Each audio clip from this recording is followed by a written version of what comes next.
Hey guys, Duchess here. Today I'm going to be showing you guys the best way to beat the final boss in Elden Ring Nightreign. That way you can unlock these Dark Souls skins that you're seeing right now on the screen. This boss is quite difficult, so I would recommend, of course, doing this with 3. And I would recommend having 1 tank, preferably a raider, and then an Iron Eye and either a Duchess or Executioner, because that is going to be the best team for this. This boss is incredibly difficult, so make sure if you can, start with a holy weapon, but if not, main focus the entire time will be holy weapons. Okay, so, getting into the actual game, again, first thing you want to do is you want to try to get as many levels as possible.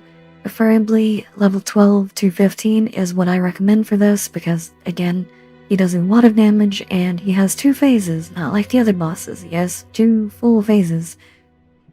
Also, you want to be targeting these little areas right here with this holy damage icon. Make sure it's not this one because they do look very similar on the map, so just zoom in and you'll be able to tell the difference. Is very hard to tell the difference. But yeah, so just trying to focus on doing those. Hit as many churches as you can because, again, those do flask, and should know that by now, hopefully. As if you're getting to the end of the game and you don't know that, I'm sorry, but yeah, that's a thing. Anyway, so what you want to do is just kind of focus on hitting as many churches as possible, hitting many bosses as possible. Try to farm the main fort if you can, because again, if you get the Crucible Knights, as I said in my tips video, you can get a lot of souls very quickly for this. Also, there's giants that spawn there sometimes. They're also very good for getting runes. So make sure you try to maximize your levels, maximize how many flasks you go in there with. You want to have at least 6, but 7 or even more is preferable. If you get lucky, you get Equilibrious Beast. And yeah, as I said, just keep hitting up these little holy damage areas. And if you can't find any, you're just going to have to kill as many bosses as you can, because sometimes you'll get lucky and get holy damage from those. This will pretty much make the boss's health melt if you do this right. Especially if you have like a Duchess on your team and a really good heavy attack person, they'll do a lot of damage very quickly, which is what you want to do, because the longer you're in this fight, the more likely you are to die, because he has some pretty crazy attacks. So getting into the actual fight itself, the first phase is actually pretty easy. It just has some basic slashes and dashes, and then he pulls out the Rim Like Greatsword and makes faster slashes and a dash that does a lot of damage, and it will one-shot you if you are not high enough level, so anything below 10 and it's going to probably one-shot you, and sometimes even if you're above that level, if you're playing one of the more squishy characters like the Duchess, it will actually kill you pretty much in 1 hit, so avoid that the best you can. I found rolling right is actually the best way to dodge the dash attack, and the others, either rolling into him if you're playing anyone else, and if you're playing the Duchess, just do the backflips backwards and it'll keep you out of the distance. So just try to keep as much distance as possible when he's doing these crazy attacks, that way you can not get hit. After you get him down to his end of his health bar, he'll actually stop fighting you for a second, and it will teleport you to a new version of the arena for the Nightlords, where you will be fighting his second phase. And the second phase is a lot more difficult, because he has a lot more attacks, and but a lot of them will one-shot you if they hit you.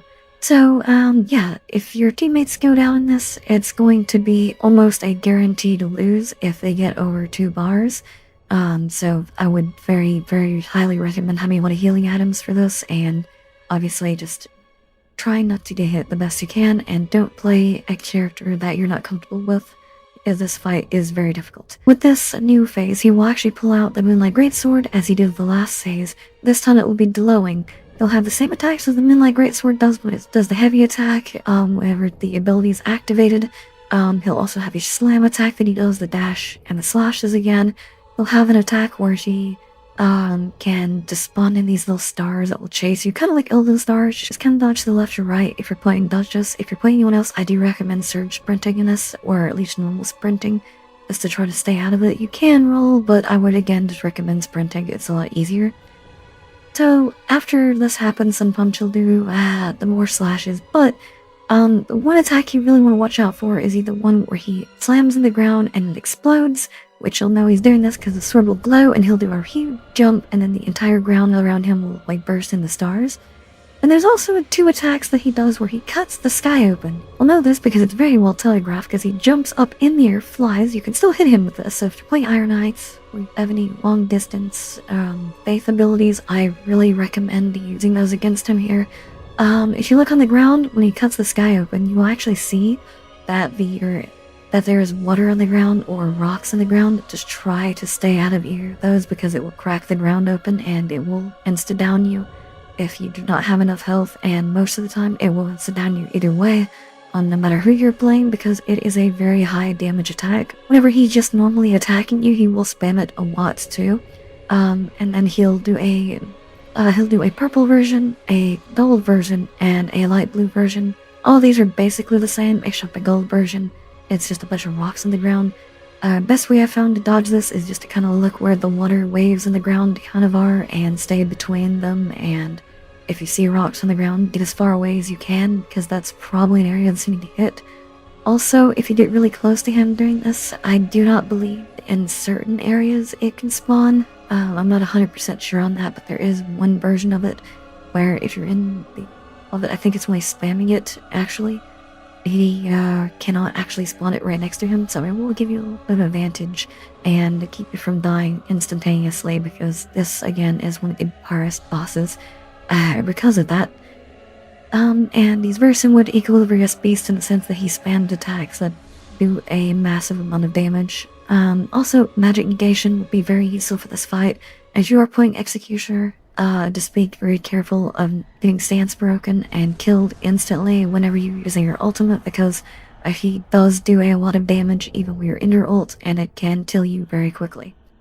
Anyway, after you beat it, you will get a cutscene, saying that you beat Nightreign, and, yeah, if he does some stuff, I'm not gonna show it here because, I'm sure you guys want to actually, you know, do that for yourselves, and, yeah. So that's how you beat the boss, and then you have access to these skins right here that I'm going to show off now.